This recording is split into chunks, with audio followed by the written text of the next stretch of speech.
Nah,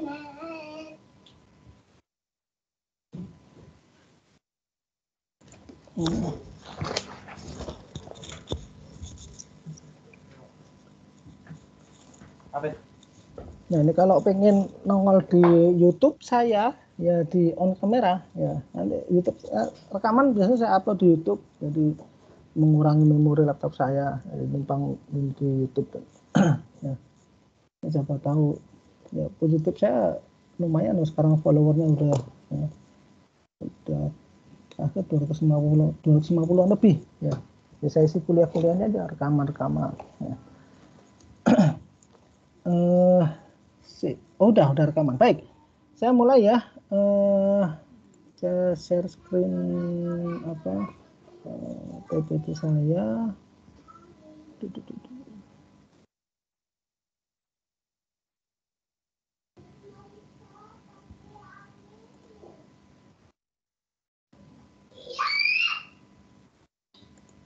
Udah kelihatan PPT-nya? Terlihat, Pak. Terlihat, Pak. Baik, kita mulai ya kuliahnya. Baik, sebelumnya saya mohon maaf ya. Ya dari beberapa terlihat dan terdengar ya suara saya. Iya, Pak, terlihat dan terdengar. Ya. Baik, mohon maaf sebelumnya dari beberapa katakanlah evaluasi kinerja dari mahasiswa, dan ini yang ke saya itu ada beberapa mahasiswa yang komplain, Pak, kalau bisa ininya bahasa Indonesia. Ya, saya pikir saya tidak akan mengubah itu, mohon maaf. Jadi saya akan blending ya. Saya akan bikin kalau emang itu lebih mudah di bahasa Inggris ya saya tetap bahasa Inggris. Kalau mudah dalam bahasa Indonesia saya bahasa Indonesia. Tujuannya apa? Satu tujuannya ya biar ya kadang-kadang ada istilah bahasa Inggris yang lebih enak di bahasa Inggris ya daripada diusahakan malah panjang. Kemudian juga ya inilah maksudnya ya supaya menjaga ya supaya saya juga tidak tambah jelek bahasa Inggris saya, dan juga supaya mahasiswa juga cukup familiar dengan istilah-istilah Inggris ya gitu. Jadi seperti di LDR sudah saya sampaikan di sana, dan tadi juga sudah saya sampaikan bahwa mohon maaf saya ngikutin di RPS. Jadi RPS ini saat ini tentang gel dan krim, dan ini sepertinya slide-slide saya akan banyak sekali menggunakan bahasa Inggris ya. Tapi kan saya penontonnya bahasa Indonesia. Ya. Baik, jadi konteksnya temanya adalah sediaan farmasi ya, atau bentuk sediaan semi solid ya. Jadi karena tidak ada farmasi itu jadi bentuk sediaan semi solid ya. Jadi mengapa dinamakan semi solid ya? Jadi semi itu kayak semi final ya.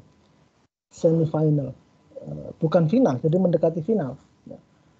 Semi solid ya, ini tidak seluruhnya solid, jadi dia mendekati solid. Makanya kalau semi solid ini ya bentuknya ya dominan solid tapi tidak solid penuh ya. Sehingga di sini dikatakan ya bahwa bentuk ya, sediaan farmasi yang semi solid itu antara lain, sekali lagi antara lain ya karena terus berkembang ya, sains terus berkembang, ilmu terus berkembang ya. Antara lain ada ointment, salep ya. Ada yang masih ini ya, mohon maaf saya pakai ini karena ini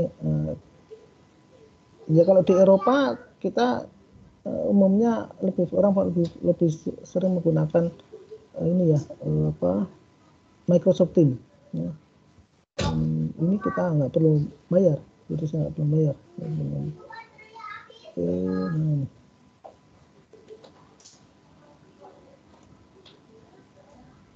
Baik, saya ini kan ya itu semi solid ya. Jadi pak salep, pasta, krim ya, plester, gel, dan juga busa-busa yang rigid ya. Jadi bentuknya karena semi solid, tengah-tengah cairan dengan solid. Halo, masih mengikuti ya? Masih, Pak. Masih. Ya. Oke.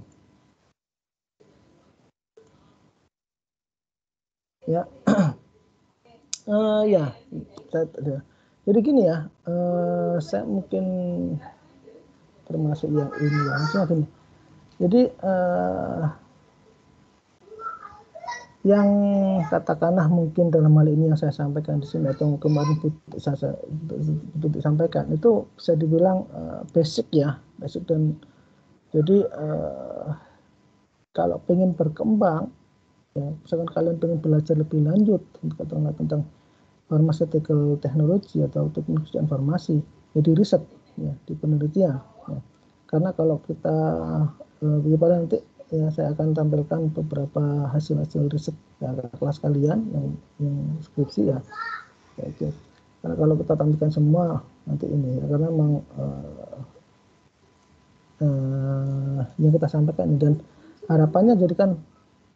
harapannya jadi gini, ini ya farmasetika, teknologi informasi adalah farmasetika dalam hal ini adalah katakanlah bidang atau kajian ya, yang ini tidak semua ini belajar ke sana. Jadi ini katakanlah ini core-nya farmasi ya.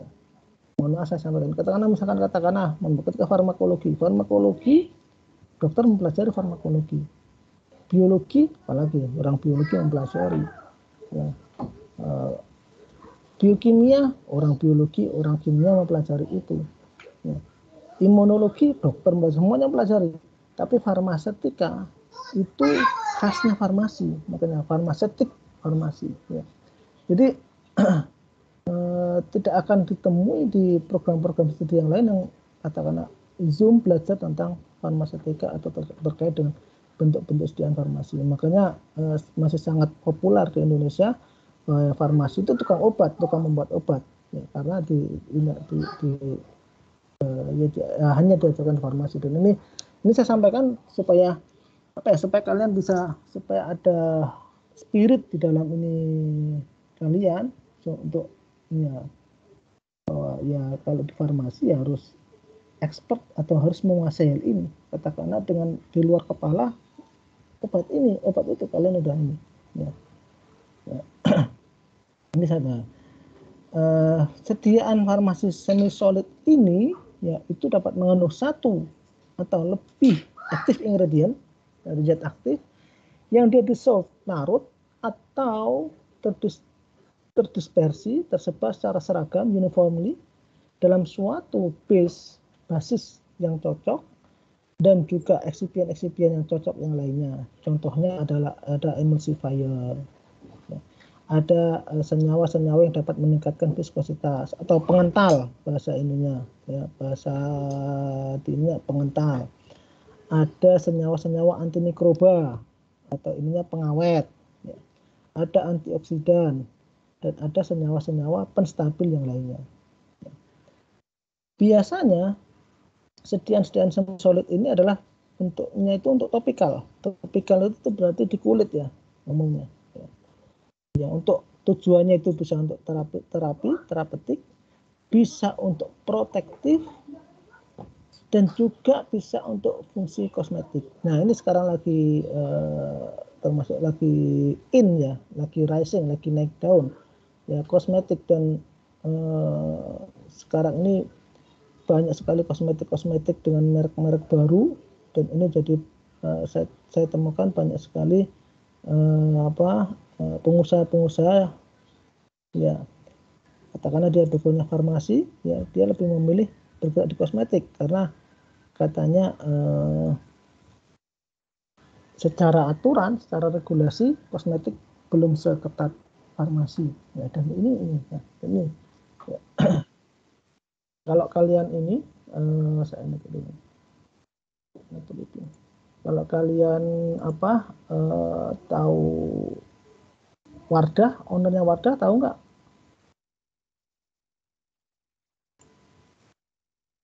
Halo? Tidak tahu Pak namanya. Tidak tahu. Wah. Tahu Pak. Tahu, siapa yang tahu? Saya Pak, Nabila. Ibu Nabila. Subakat bukan Ibu. Wah, kok kamu tahu dari mana Nabila? Dulu pelajaran KWU kayaknya pernah disetelin videonya. dulu. Berarti bukan saya. Oh, kamu udah nggak, kamu KBU-nya tahun lalu ya. Dan tahun-tahun lalu ya itu kami undang ya, saya mengundang ya, kuliah tamu yang mengisi beliau, Bu, namanya Bu Nur Hayati Subakat. Ya. Jadi beliau itu farmasis, ya, apoteker. Ya. Terus kemudian beliau sempat kerja di perusahaan kosmetik waktu itu. Terus kemudian berkembang, beliau akhirnya membuat produk sendiri dan jadilah sekarang Wardah yang luar biasa. Jadi itu farmasi, ya.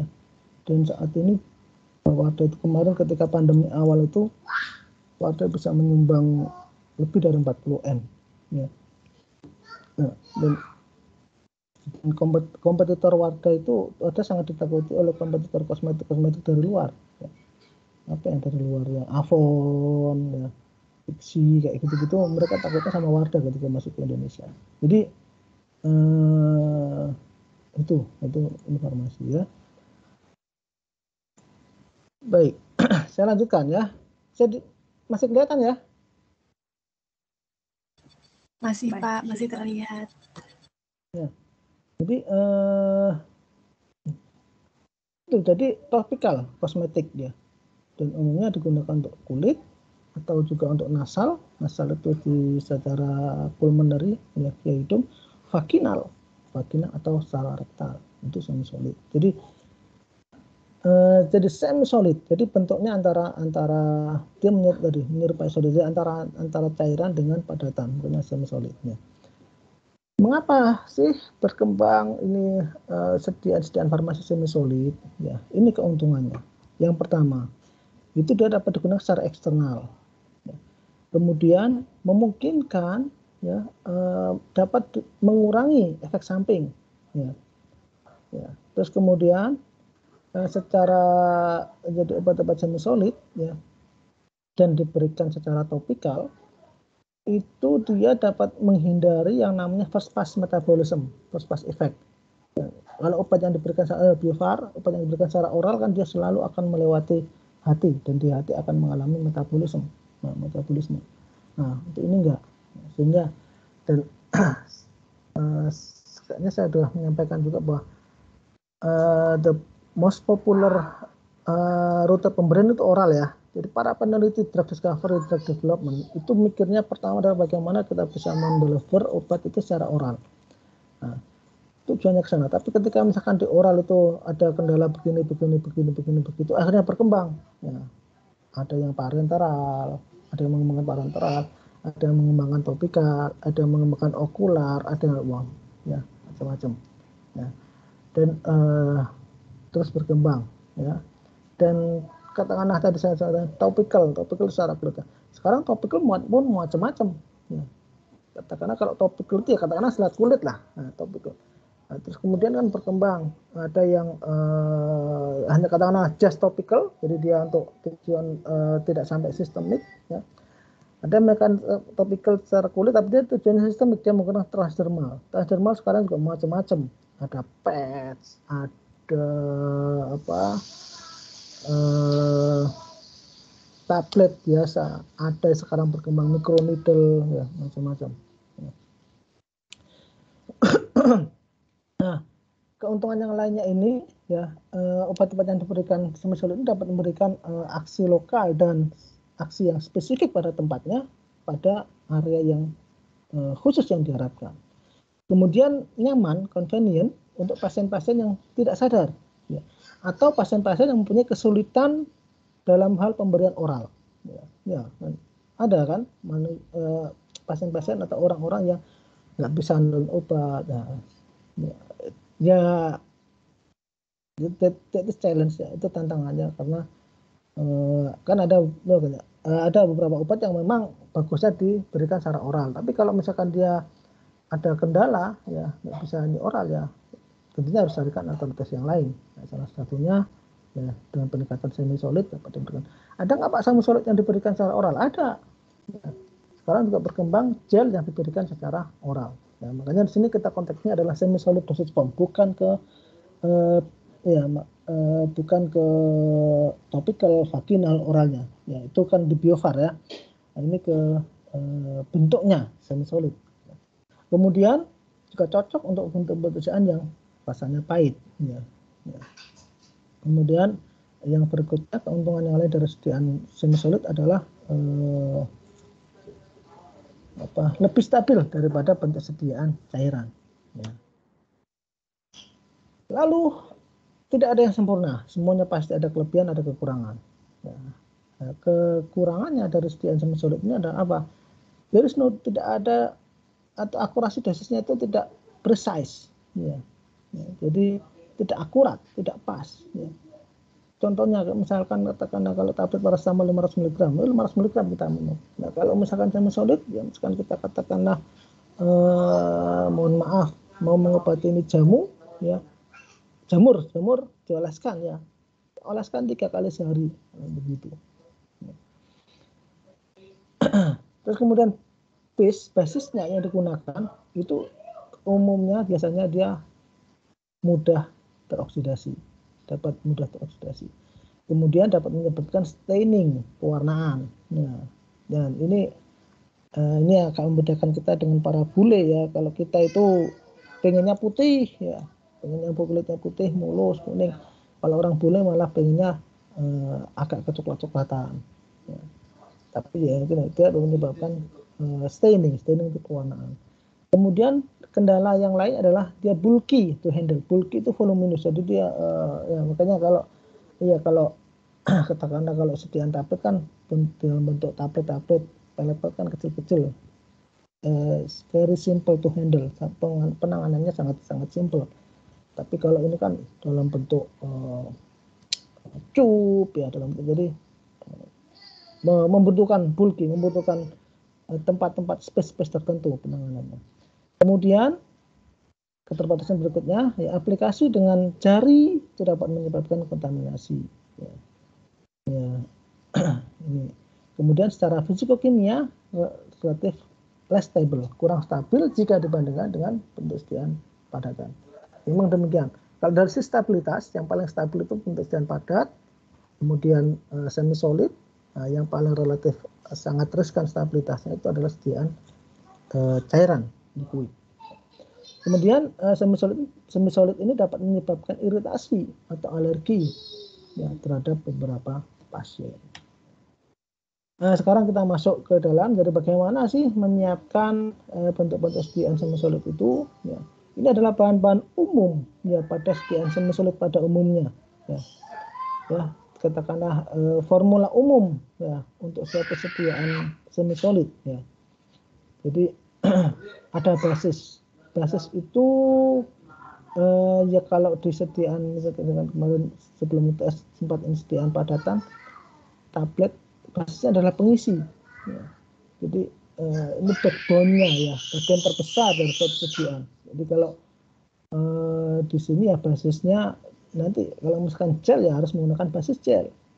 Kalau misalkan krim harus menggunakan basis krim. Ini yang menentukan bentuk sediaannya mau gel, krim, salep, lotion dan lain-lain.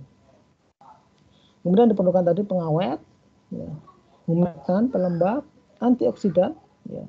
Karena ini ada proses pembasahan ya, semi solid sehingga perlu tambahkan antioksidan untuk meningkatkan stabilitasnya terhadap oksidasi. Emulsifier terutama dibutuhkan apabila dalam formula kita ya, dalam bahan-bahan yang kita gunakan itu ada unsur aqueous, air, dan ada unsur minyaknya sehingga dibutuhkan emulsifier atau emulgator. Gelling agent ini adalah senyawa untuk pembentuk gel ya.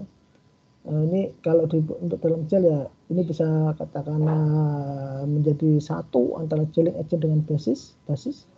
Kemudian ada permeation enhancer. Apa ini permeation enhancer? Ini adalah peningkat permeasi. Karena ini digunakan secara tadi topikal melalui kulit banyak, kulit apapun kan banyak, ada kulit vaginal, kulit uretral, ada ya okular ya.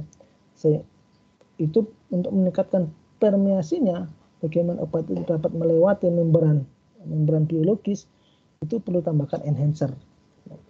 Kalau umumnya tambahkan enhancer supaya dia dapat berpenetrasi menjadi lebih bagus. Buffer ini sebagai penstabil dapur, terutama ketika diketahui obat aktif, zat aktif atau active ingredient, senyawa aktif kita itu mudah berubah ya. Jadi ada beberapa zat yang dia stabil hanya pada pH tertentu. Misalkan katakanlah chlorphenicol, dia stabilnya pada pH 5. Kita harus menjaga supaya chlorphenicol itu stabilnya pada pH 5. Karena kalau misalkan nanti pH lingkungannya itu misalkan pH 3 atau pH 8 nggak stabil, ya zat aktifnya di sana tidak akan dapat memberikan efek yang diharapkan. Jadi tujuan kita misalkan mau memberikan obat, ya, memberikan terapi, tapi karena obatnya sudah keburu mengalami degradasi, ya, sehingga efeknya tidak seperti yang diharapkan. Ini basis to backbone tadi ya. Ya, ini adalah satu dari bagian paling penting dalam memformulasikan suatu sediaan semi-solid. Sediaan basis backbone tadi ya, pembentuk kerangkanya ya dari basis ya, dasarnya, fondasinya. Basis sediaan semi-solid ini tidak hanya beraksi, tidak hanya berperan sebagai pembawa medikamen itu obat ya, zat yang mempunyai efek terapi, tetapi juga dia dapat mengendalikan jumlah obat yang diabsorpsi, ya obat-obatan yang diinkorporasikan di dalam sediaan semi-solid tersebut. Ya.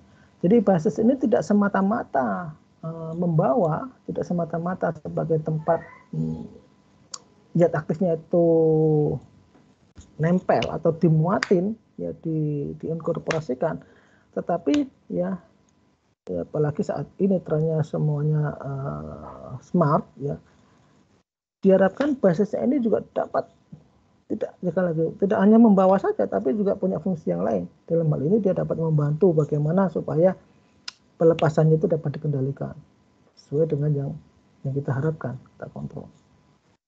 Ya.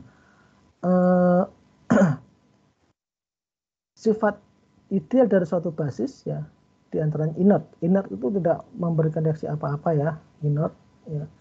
Dia tidak menyebabkan iritasi dan juga tidak menyebabkan sensitizing ya, dia menyebabkan sensitif atau alergi ya. Kemudian kompatibel dengan pH kulit dan juga obat harus ya. Jadi gini ya, saya sambil ini ya, karena kadang-kadang masih ini gini ya. Saya ambil ini, misalkan ya, katakanlah kalian bekerja di suatu industri farmasi atau kalian pengen mendevelop sesuatu ya, kemudian kalian di challenge ya, misalkan jadi challenge oleh suatu pengusaha ya. Hey Clarissa, hey Iswatun, hey Reza, hey Safina, hey Chandrawati, hey Dandi ya. Kamu kan apoteker ya. Iya Pak, iya Bu. Ini saat ini katakanlah yang lagi ngetren misalkan adalah membuat misalkan kayak kemarin ya, ketika COVID kemarin Delta, ini kan ya lagi waktu itu butuh vitamin C, suplemen yang banyak sekali. Kamu bisa nggak ya tadi Clarissa, Iswatun, Reza, Safina, Chandrawati, Dandi membuat vitamin C ya, tablet vitamin C yang excellent. Apa yang kalian lakukan? Bisa apa enggak? Kalian udah apoteker ya. Ditantang seperti itu, kalian jawabannya bagaimana?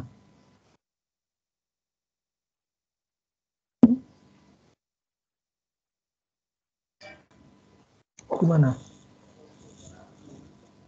Bisa apa enggak? Sanggup apa enggak? Halo? Insya Allah sanggup, Pak.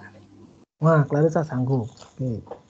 Next berikutnya ya, sanggup ya. Terus kemudian apa yang akan Clarissa lakukan terkait dengan formulasinya?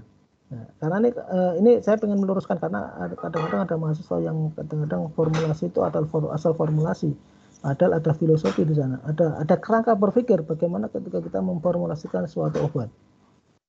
Oke, biar tidak hanya dijawab oleh Clarissa, saya pertanyaan saya ini kan ke floor, ke umum.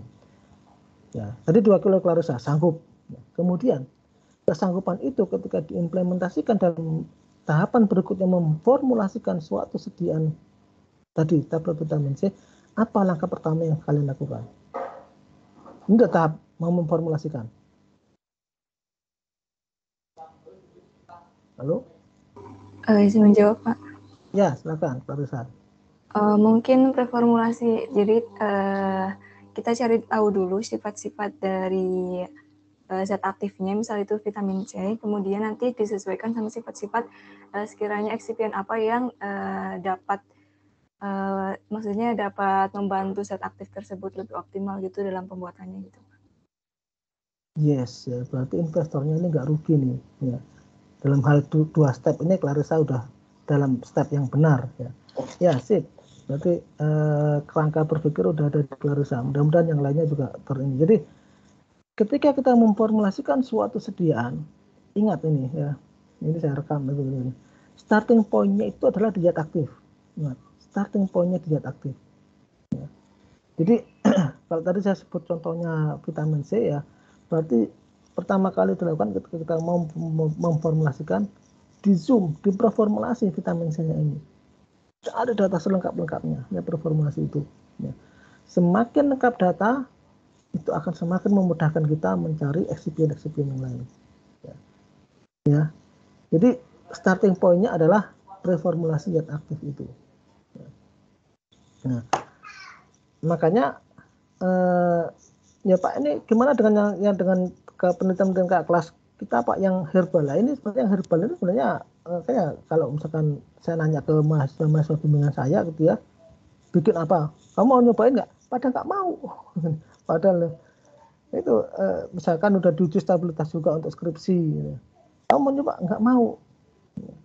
Ya itu ya sangat besar kemungkinan karena yang penting jadi. Dan memang untuk cara berpikir menggunakan performulasi yang detail terkait dengan herbal itu emang masih challenge ya, karena emang beda kalau dengan zat aktif yang obat ya, drug synthesis, obat sintesis itu kan data-datanya di pustaka udah banyak, di farmakopedia banyak ya.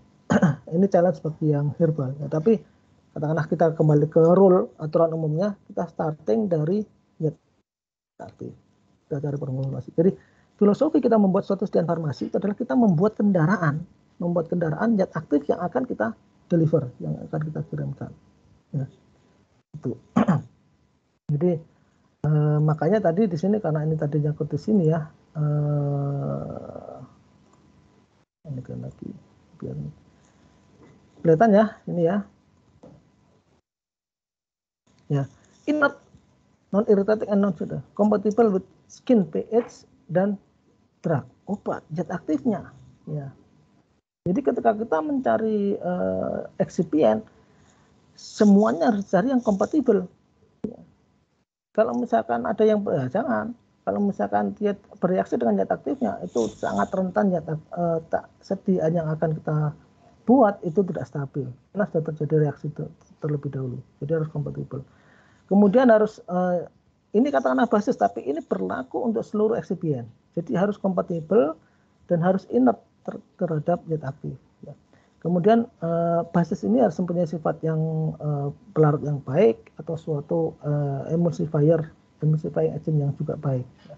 Kemudian dia harus emollient, punya sifat emollient melembutkan, protektif, melindungi, non greasy itu tidak berminyak. Makanya gini, saya sedikit cerita sejarah ya. Awal sekali sediaan semi solid itu adalah salep ya, dan saya sih nggak yakin kalian menangi itu apa enggak, tapi zaman saya dulu kecil ya, wah itu makanya kalau basis salep kan ya, macam-macam, ada basis hidrokarbon segala macam. Dulu zaman saya kecil tuh yang namanya salep itu, wah dikasih salep itu ya, diolesin, itu hilangnya itu tidak cukup sehari, udah terngiang-ngiang baunya, karena emang basisnya greasy, berminyak. Ya. Makanya sekarang trennya salep mulai orang mulai banyak secara formulator, secara teknologi orang ini mulai meninggalkan basis-basis yang berminyak atau salep. Sehingga sekarang katakanlah tren untuk sediaan semi solid larinya adalah gel, cream, lotion yang memang enak ya, lembut di kulit ya, tidak kesan minyaknya tidak terasa, nyaman ya, karena jadi semakin kesini orang butuh yang namanya kenyamanan, non greasy, tidak berminyak, dan juga easily removable, sangat mudah untuk dihilangkan ya. Ya. Kemudian pelepasan obat itu ya itu readily ya, itu dapat dengan baik pada atau obat itu dapat lepas dengan baik dengan segera pada tempat pemberiannya. Kemudian basis ini juga harus mempunyai sifat elegan ya, bagus, dan juga mempunyai stabilitas yang baik. Wah, Patricida terlempar benar ya, dia kayaknya di Ciamis ya. Nggak apa-apa, kan juga bisa biar nih apa merasakan tim ya.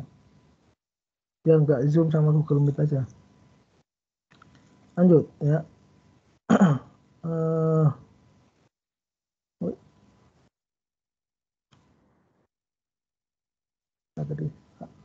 Ini ya. Kemudian klasifikasi basis ya untuk sediaan semi solid ya. Menurut USP, US Pharmacope, itu dibagi menjadi empat golongan besar untuk basis ya. Ada basis hidrokarbon, ya, ini basis yang oleaginous, berminyak. Sudah ada petrolatum, ya, parafin, ya, lanolin. Kemudian ada basis yang absorpsi, ya, basis yang mengalami absorpsi, contohnya cold cream, ya, krim dingin, ya. Ada juga lanolin anhidrous, ya. Jadi dia basisnya mengabsorpsi. Ya. Kemudian ada basis yang water removable, yang dapat hilang dengan adanya air. Itu jadi minyak di dalam air. Kemudian ada basis yang water soluble, yang dia larut dalam air, contohnya polyethylene glycol.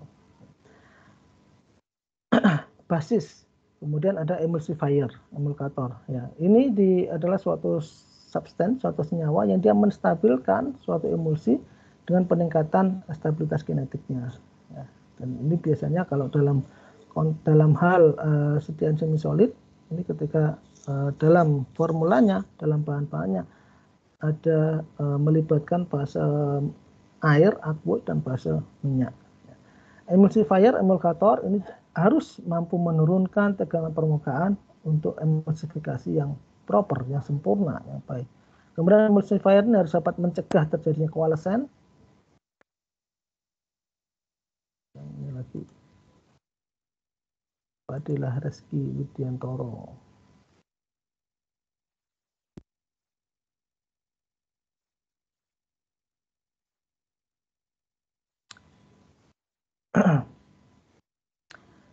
Koalesen ini adalah salah satu bentuk ketidakstabilan emulsi ya. Dan emulsifier, emulkator diharapkan dia dapat mencegah terjadinya koalesen. Kemudian emulkator ini harapannya dia mampu meningkatkan viskositas ya, karena dengan viskositas ditingkatkan itu tujuannya adalah meningkatkan stabilitas dari sediaan semi solid pada konsentrasi yang rendah. Humektan itu pelembab ya. Semi solid umumnya digunakan untuk kulit, makanya dalam formulanya biasanya juga dibutuhkan humektan. Sekali lagi, basis, emulsifier, humektan adalah formula atau ya komponen-komponen umum, ya, komponen-komponen yang umumnya terdapat dalam suatu formula formulasi sediaan farmasi semi solid. Ya. Karena dia humektan itu pelembab, sehingga dia biasanya dia sifatnya higroskopis. Ya.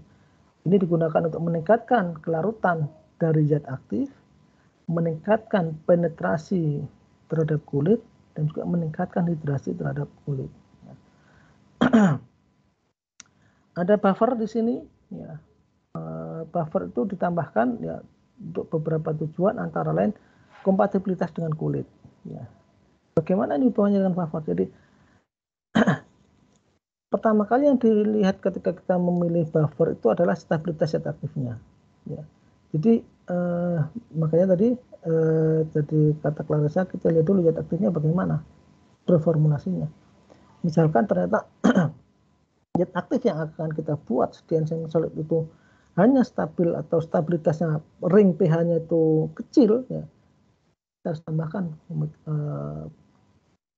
buffer dapar di sana. Karena kalau nggak gitu, dia keluar dari rentang pH stabilnya, ya dia tidak akan stabil, akan hilang khasiatnya. Ya. Suatan terlempar juga.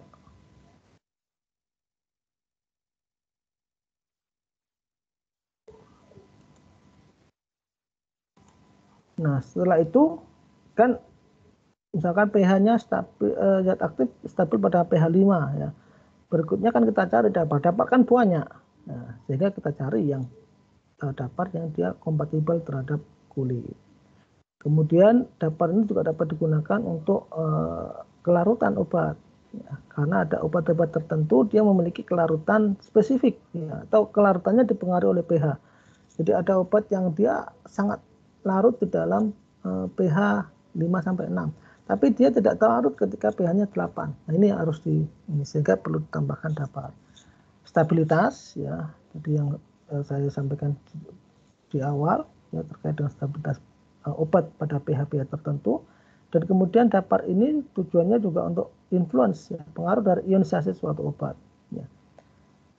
Ingat, obat-obat yang dapat mengalami yang dapat ditransport melewati membran biologis itu adalah obat-obat yang dia tidak mengalami ionisasi di sana. Ya.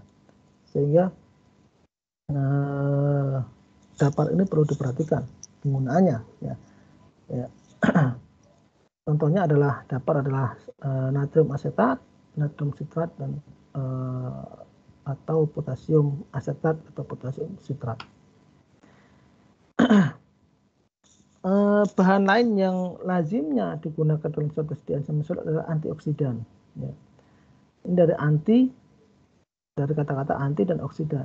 Jadi untuk melindungi, ya, zat aktif kita, ya, terkait apabila diketahui zat aktif itu tidak stabil dengan adanya oksigen, ya, karena dengan adanya oksigen akan menyebabkan terjadinya reaksi oksidasi, ya. Sehingga ditambahkan antioksidan ini supaya oksidasi tersebut tidak terjadi, ya. Jadi oksigen adalah suatu atom yang reaktivitasnya tinggi, ya, sehingga dia dapat menjadi, ya, bagian yang cukup potensial, ya,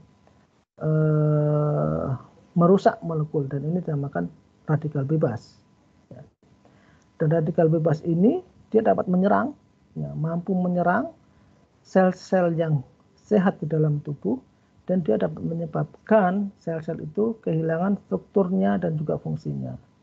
Sehingga untuk mencegah aksi ini, mencegah radikal bebas ini, perlu ditambahkan antioksidan. Ya, contohnya di sini ada butylated hidroksianisol dan ada juga butylated hidroksitolon. Banyak, ini contohnya saja antioksidan ini. Ya. Bahkan sekarang juga banyak itu kelas sekalian penelitiannya tentang radikal bebas dari tanaman.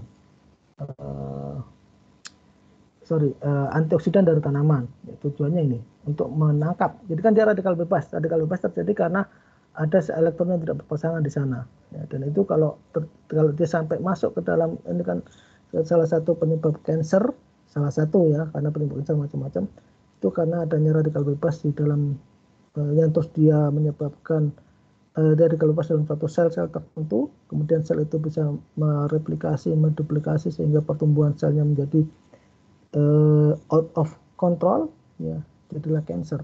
Ya. Nah, radikal bebas ini bisa seperti itu, namanya radikal keras, ya, ya, ekstrim, bebas. Wah, dia energi bebasnya tinggi. Sehingga untuk menangkap ini diperlukan senyawa tadi antioksidan. Jadi pada sebenarnya ya di antioksidan itu juga sebenarnya kalau kasarannya juga radikal bebas ya. Jadi dia sama-sama ada elektron yang belum berpasangan, ketemu ini harapannya berpasangan menjadi stabil dan sifat dari ekstremisme atau sifat dari keradikalannya radikal bebas ini bisa teredam dengan adanya antioksidan. Ya. Kemudian ada pengawet, ya, antimikroba. Ya. Ini tujuannya adalah untuk menghambat pertumbuhan mikroorganisme yang mengkontaminasi, ya. Ini diperlukan senyawa-senyawa antimikroba kimia tertentu. Kalau sekarang juga banyak kelas kalian meneliti menggunakan pengawet alami. Ya. Ya, tapi kalau di sana umumnya kakak kelas kalian baru dalam tahapan sejauh mana pengawet zat-zat alam itu natural product itu mampu menurunkan ya atau menghambat pertumbuhan dari mikroba. Contohnya ada parahidroksibenzoat, paraben, ada metilparaben, ada propilparaben, fenol, ada asam benzoat, ada asam sorbat, ada garam-garam amonium kuartana dan senyawa-senyawa yang lain. Kemudian ada permeation enhancer, peningkat permeasi. Ya, ya. Kulit itu berlaku sebagai barrier, penghalang, dan dengan beberapa peningkat ya enhancer penetration, harapannya penetrasi obat melalui kulit itu dapat ditingkatkan. Contohnya di sini adalah oleic acid. Dan kalau di kajiannya transdermal, ya, ada beberapa selain menggunakan beberapa senyawa kimia, bahan kimia untuk meningkatkan permeasi, juga ditambah dengan adanya aliran listrik supaya permeasinya semakin meningkat, semakin banyak. Ya. Ini adalah anatomi kulit, ya, karena ya umumnya semisolid diberikan secara kulit, sekali lagi kulit dan ya kulit kita kan ya ada yang katakanlah kulit tangan, ya ada yang berkata kulit tangan, ada yang kulit wajah, ada ya. Ini umumnya dan struktur kulit pada umumnya, tetapi terutama yang di bagian ini ya atau ya terkait dengan ketebalan bagian-bagian tertentu ini berbeda masing-masing tentunya pada organ-organ tertentu. Ya. Misalkan katakanlah kayak di sini dermis ya. Dermis di jari dengan di punggung tentunya akan berbeda ketebalannya. Ya. Ini anatomi kulit, ini ada pembuluh, ada rambut ya, itu rambut. Kemudian ini ya kelenjar ya membuka saluran-saluran keringat, ya ini keringat ya saluran keringat ya sana ya. Makanya kalau ini banyak berkeringat ya karena dia ngambil dari sini ya, sehingga harus banyak minum air putih, harus banyak minum supaya dia tidak mengalami dehidrasi karena banyak cairan yang keluar.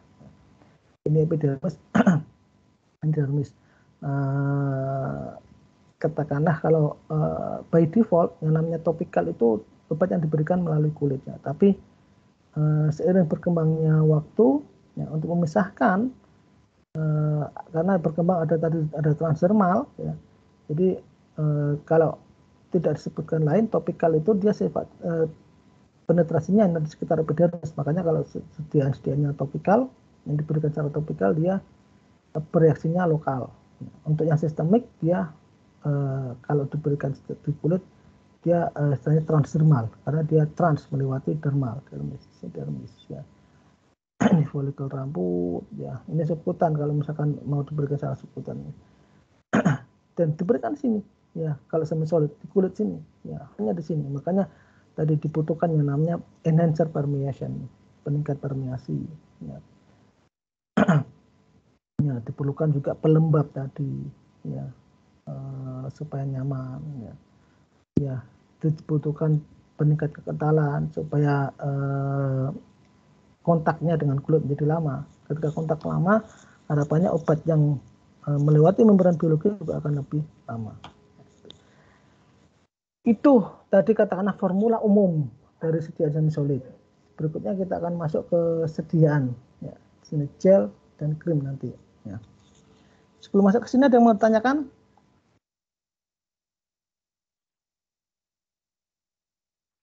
Ada yang tanyakan nggak?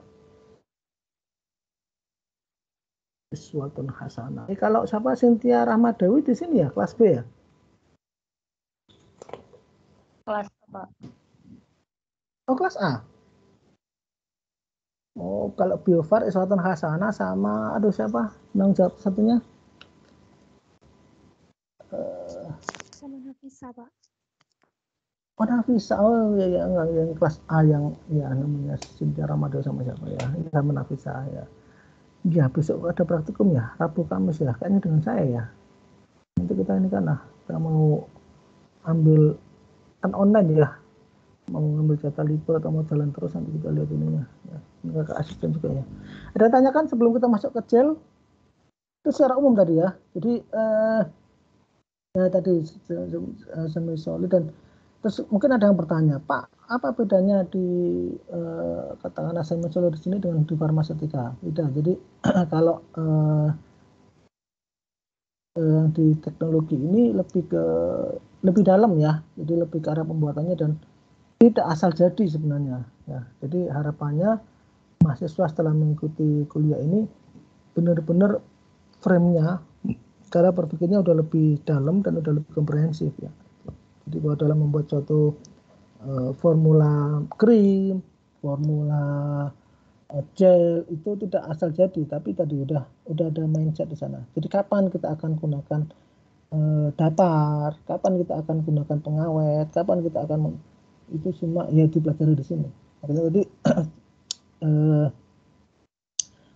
flow dari saya tadi kan solid secara umum bagaimana ya, bentuk fisiknya bagaimana, sejarahnya tadi saya sempat sejarah, jadi ointment terus kemudian nggak nyaman, kemudian orang jadi gel, krim, lotion, kemudian tadi saya sampaikan bahan-bahan ya, eksipien yang umum yang lazimnya itu ada dalam sediaan semi solid tadi adalah basis ini basis ya, kalau gel ya basis gel, krim ya basis krim, lotion basis lotion, jadi dia sebagai backbone ya, kerangka terbentuk suatu sediaan itu. Kemudian tadi ada humektan pelembut, ada pengawet, ada dapar, ada peningkat permeasi. Itu adalah yang umumnya ada digunakan dalam ketika kita memformulasikan suatu sediaan semi solid. Ya. Makanya kan tadi nanti di akhir-akhir sediaan cairan. Maka tadi kan bersama ini kan ya, yang paling stabil itu adalah sediaan padatan. Kenapa? Karena tidak ada cairan di sana. Ingat ya. Karena ketika ada cairan itu nanti ya air itu kan mengundang tumbuhnya mikroba ya. Ada tumbuhnya mikroba, jamur. Ya. Nah, sehingga ini akan mempengaruhi terhadap stabilitasnya. Makanya paling stabil adalah padatan, di bawahnya semi solid dan nanti ya di bawahnya adalah cair. Dan ini nanti terkait juga dengan formulasinya. Jadi kalau bisa dikatakan formulasi antara padatan, semi solid, cairan paling susah atau paling kompleks itu adalah cairan. Yang paling simpel itu adalah padatan. Ya. Ya. Karena apa? Tidak ada unsur-unsur cairan di sana. Ya. Kenapa kalau diunikan tadi saya mengatakan kenapa untuk formulasi dan cara yang paling sulit? Karena terkait dengan stabilitasnya. Ya. Ya sebenarnya kalau dikatakan ini antara formulasi sediaan semi solid dengan cair ya 11-12 lah bukannya. Kalau kalau di yang semi solid challenge-nya adalah selain stabilitas karena mikroba ya, tidak serentan yang cairan, tapi di semi solid ini karena dia memadukan ada unsur, ada fase minyak dan fase air. Ini juga suatu challenge tersendiri. Baik, sebelum saya masuk ke gel, ada yang tanyakan? Silakan. Reza Juvita, karena kamu tahu ini aja sekarang kamu jadi ini, nah kamu apalagi di Sarangan kan, IndiHome banyak lah di sana, daerah wisata kan. Nah, saya dari Jawa Timur ya, makanya waktu itu sempat ke Sarangan. Ya. Oke, ada yang tanyakan nggak? Halo?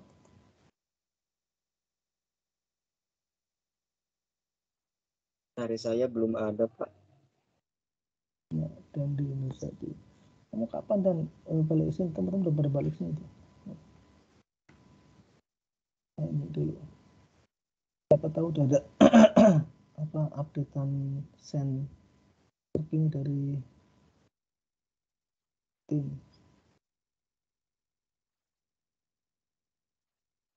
Oh, ini ada yang baru nih. Oh, ada yang baru nih.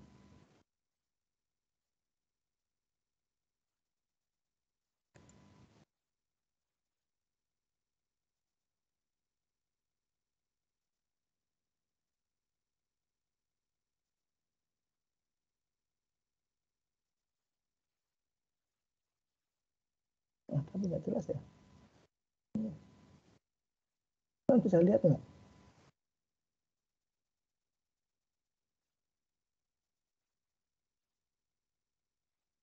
Nggak jelas ya ini ya. Ini Clarissa ya, Clarissa Yunizar. Gandhi ya. Gantilah mesin lagi.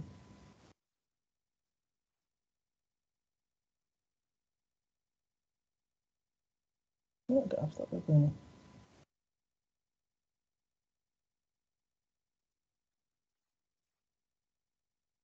Oh, abstrak. Oh, Reza hilang. Butterfly.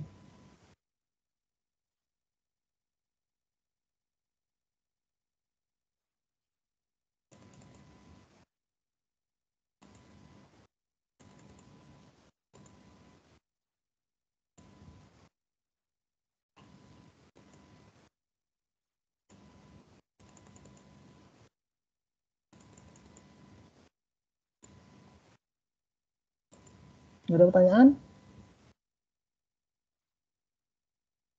Belum ada, Pak. Bisa belum, Mbak.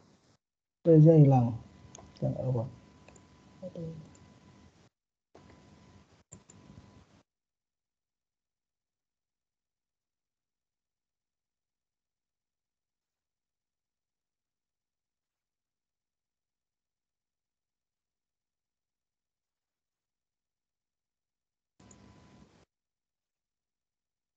Oke, kita lanjutkan ya. Sekarang gel.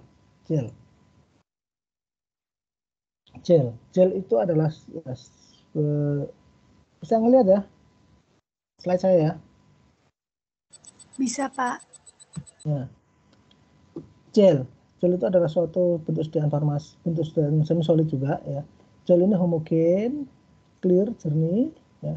Suatu sistem semi solid yang terdiri dari dispersi suatu molekul kecil atau besar dalam suatu vehicle pembawa cairan yang aqueous, yang berair ya, yang seperti jelly ya,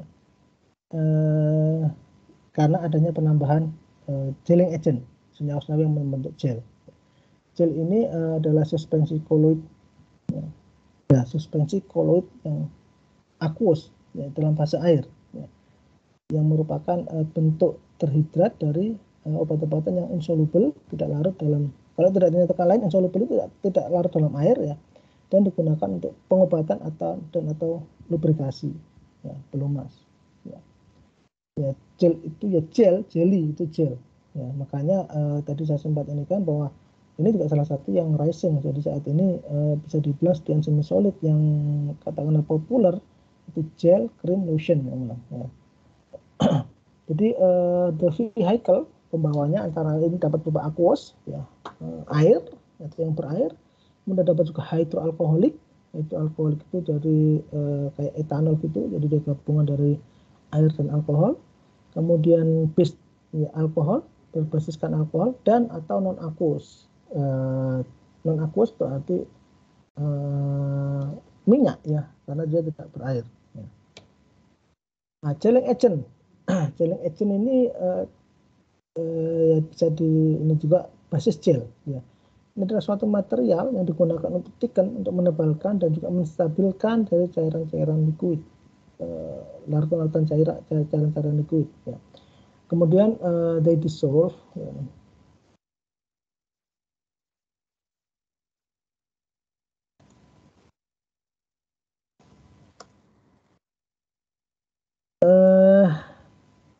Gelling agent ini ya itu larut dalam suatu cairan ya, menjadi suatu campuran koloid yang membentuk suatu struktur internal yang memberikan hasil gel ya, yang terlihat seperti material yang padat gel.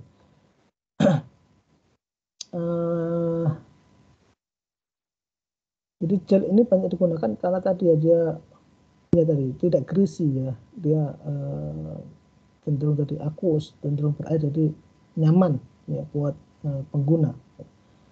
Jadi gelling agent ini dapat berupa makromolekul sintetis, contohnya adalah karbomer 934, kemudian turunan-turunan selulosa seperti karboksimetil selulosa atau hidroksipropil metil selulosa atau HPMC.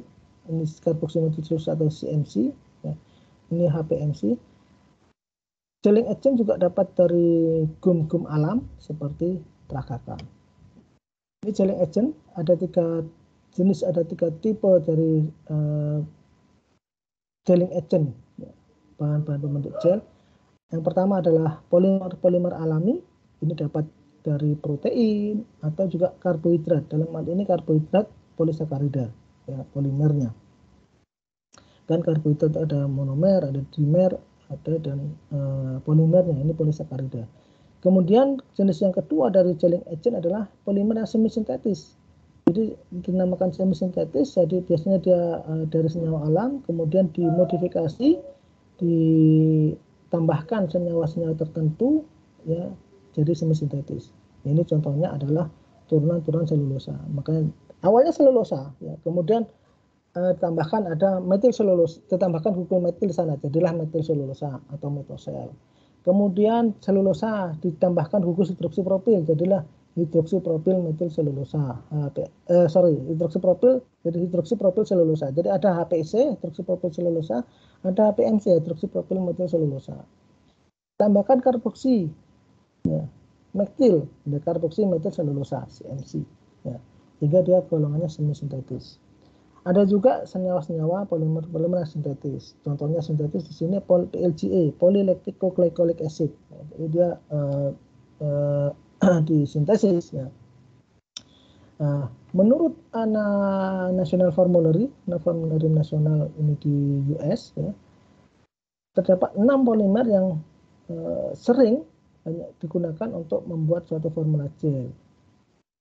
Keenam itu yaitu ada karbomer 910, karbomer 934, karbomer 934P, karbomer 940, karbomer 941, karbomer 1342.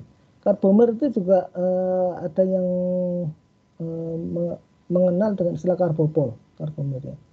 Karbomer 940 atau karbopol 940 itu menghasilkan viskositas yang tertinggi, jadi antara 40.000 dan hingga 60.000 centripoise di dalam 0,5% larutan aqueous, larutan berair. Kemudian klasifikasi gel, jenis ada hydrogel, ada serogel, ada organogel. Hydrogel itu apa? Hydrogel itu ya, a network jaringan dari rantai polimer ya, yang merupakan hidrofilik, ya, suka air, ya, hidrofil.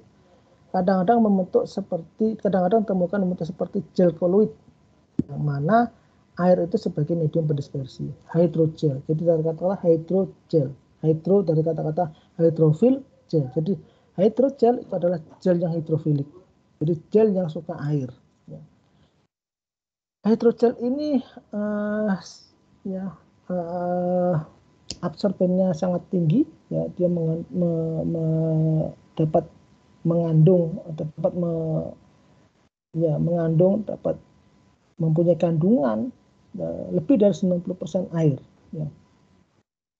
Dan hidrogel ini dapat hidrogel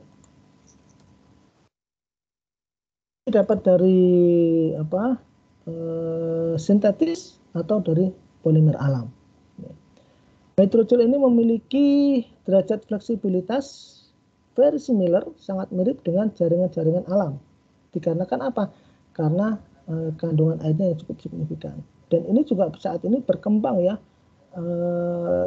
hydrogel bukan untuk katakan untuk gel secara makro, tapi dalam bentuk nanogel. Ya.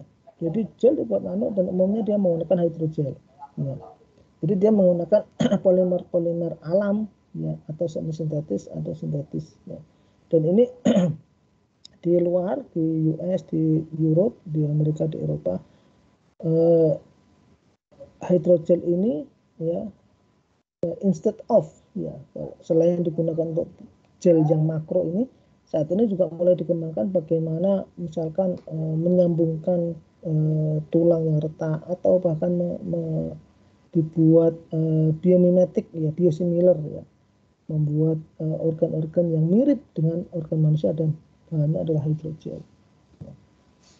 Nah, senyawa umumnya itu antara lain ada polyvinyl alkohol, PVA, natrium poliakrilat, dan polimer-polimer akrilat yang lain, hydrogel. Ya, termasuk CMC, HPC yang disebutkan tadi itu termasuk adalah hydrogel. Dia suka dia hidrofilik, suka air.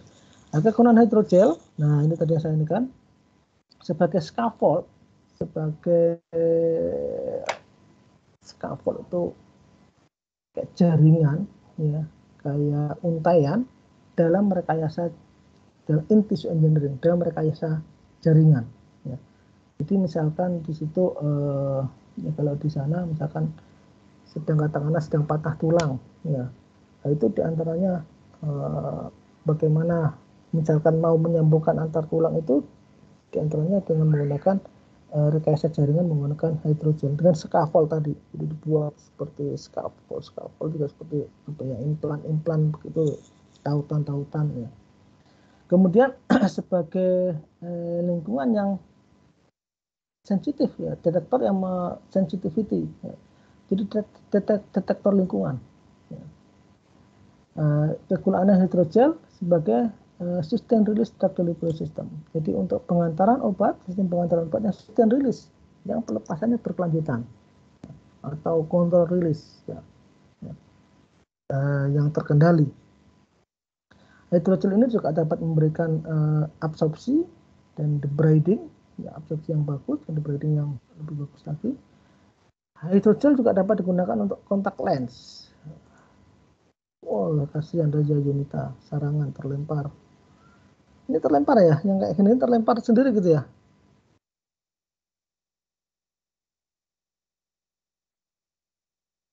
Nanti kalah dengan Clarissa. Clarissa kan kamu di Tegal ya, Clarissa ya? Saya di Brebes, Pak.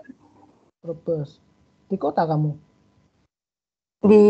Bukan, di kecamatan perbatasan Kabupaten Tegal, Pak. Sinyalnya kok bagus. Mau pakai wifi atau pakai data? Pakai wifi, Pak.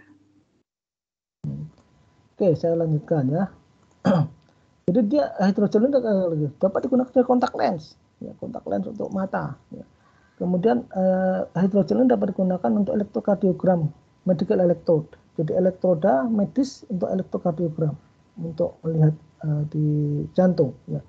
Dan dapat digunakan sebagai glue lens. Ini contohnya hydrogel, menarik. Ya.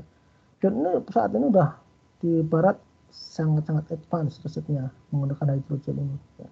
Jadi untuk sustain release drug delivery, contact lens, scaffold, tissue engineering, ya macam-macam. Ya. Nah di kita masih bikin gel, ya. Bikin gel. Ya. Padahal sekarang juga mulai berkembang sana, ya udah cukup sekali ada nanogel istilahnya. Ya. Kemudian ada serogel. Apa serogel itu? Ya. Jadi jaringan yang terbuka yang terbentuk dengan removal, ya, meremove ya seluruh senyawa-senyawa yang menyebabkan swelling, ya, yang menyebabkan swelling mengembang dari suatu gel. Serogel biasanya menyisakan porositas yang tinggi 15 hingga 50% dan juga luas permukaan yang besar innermost 150 sampai 900 mg per meter persegi per gram, ya, sepanjang dengan barengan dengan ukuran pori yang sangat kecil, jadi 1 sampai 10 nanometer. Ketika pelar di remove, ya, ketika mengalami kondisi di bawah kondisi yang super kritis, jaringan ini not shrink, tidak mengkerut dan memiliki pori yang tinggi, dan memiliki material yang kerapatannya density-nya rendah dan dikenal dengan namanya aerogel. Aerogel ini kegunaannya dalam DDS, drug delivery system. Gambarnya ini ada silika aerogel dan di sini ada silika serogel. Jadi dia serogel ini didapatkan dari dengan meremove, ya, bagian-bagian yang mengembang. Ya, jadi ini sehingga tersisa bisa tersisa bahan-bahan yang porositasnya tinggi. Ya. Ada organogels, ya, adalah suatu non-kristalin, non-glassy, tidak berkaca, thermoreversible atau termoplastik, ya, material padatan yang terdiri dari fase organik cair yang dia terjerap entrap dalam suatu jaringan 3 dimensi, ya, 3 dimensi namanya.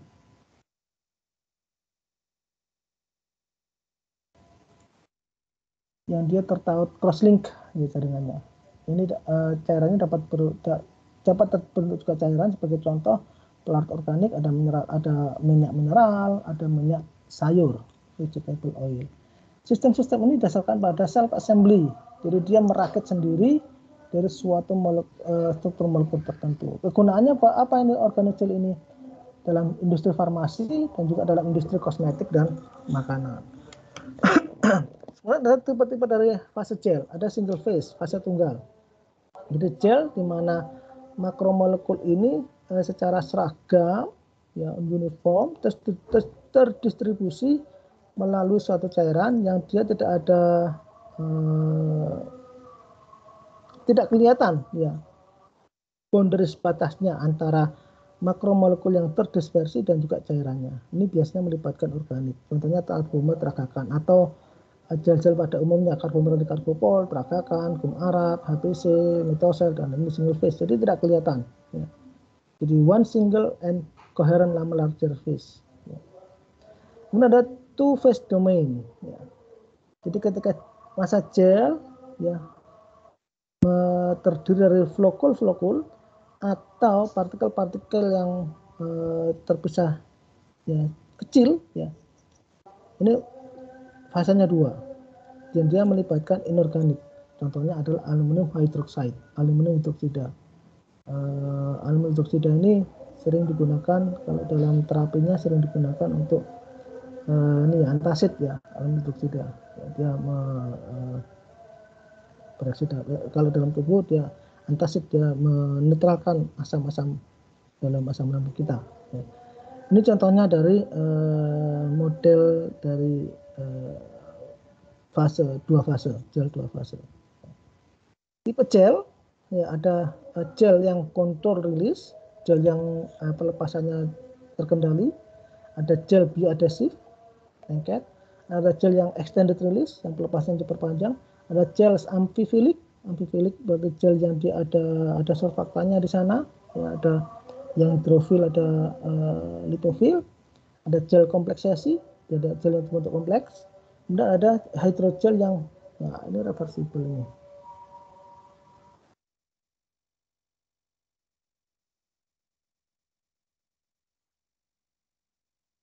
Jadi hydrogel reversible, salt gel, thermosensitif, yang sensitif panas. Ya. Kemudian ada metode formulasi dari pembuatan gel, ada metode fusi, ada metode dingin, dan ada metode dispersi. Metode fusi, ya, dalam metode ini beberapa material wax, ya, lemak, ya, digunakan sebagai gelling agent dalam suatu media yang nonpolar. Kemudian obat ditambahkan dalam material wax ini, ya, kemudian leleh dengan fusi. Ya, kemudian diaduk slowly, pelan-pelan sampai terbentuk gel yang diharapkan. Kemudian dalam metode cold, metode pendinginan, dan sebagainya digunakan menggunakan air, yang didinginkan pada suhu 4 sampai 10 derajat Celcius dan ditempatkan pada mixing container, ya, wadah untuk pencampuran. Kemudian gelling agent, bahan pembentuk gel, ya, pelan-pelan ditambahkan dan diagitasi sampai larutannya itu homogen. Kemudian diatur temperaturnya hingga 10 derajat Celcius. Kemudian obatnya ditambahkan dalam larutan dan yang kemudian terbentuk secara pelan-pelan dengan gentle mixing. Pengadukan yang gentle, yang pelan-pelan, tapi yang ritmis, yang kecepatannya itu terjaga. Ya. Kemudian secara segera ditransfer dalam suatu wadah kontainer dan kemudian dibiarkan atau dihangatkan pada suhu ruangan, room temperature. Kemudian mana cairan ini akan, ya, menjadi gel yang clear, gel yang jernih. Ya. Kemudian metode dispersi, ya, dengan dispersi, jadi gelling agent didispersikan dalam air dengan pengadukan pada kecepatan 1200 rpm selama 30 menit. Kemudian obat dilarutkan dalam suatu pelarut non-aqueous dengan preservatif, dengan pengawet. Kemudian larutan ini ditambahkan di atas gel dengan pengadukan yang continuous, yang terus-terusan. Baik, sampai sini kita sampai 20 menit. Ada kuliah nggak habis ini? Ini juga udah habis lah. Apa? Kita lanjutkan next week pekan depan. Ada, Pak. Kuliah jam berapa? Jam 3? Iya, iya Pak. Kalau di jadwal TSF sampai 245, Pak. 245 atau 240? 240. Udah nggak apa-apa lah, bonus. Nggak apa-apa. Dulu.